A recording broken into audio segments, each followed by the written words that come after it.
आमे जिते गुड़िए भी ट्यूबवेल रिफंड होती विगत दिन में WSM पाखरे भी पैसा थिला किंतु ताहा कार्यक्षम करना वर्तमान सुधा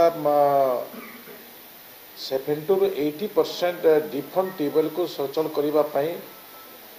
विभाग तरफ पदक्षेप नि विगत दिन में जहाँ वसुधा योजना रे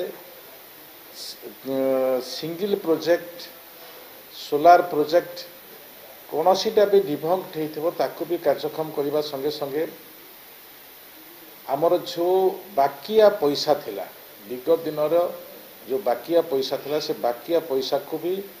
तुरंत पैठ करी से प्रोजेक्ट को काम करने कथा एवं इलेक्ट्रिक डिपार्टमेंट जदि कौन प्रकार समस्या सृष्टि करिछि तांकर सहित कथबार्ता से कार्य को त्वरान्वित करने ए विषय को भी अति दृढ़तार सहित विभाग काम करिवो ए प्रकार भी एक निर्देशनामा जाइछि यारी भितरे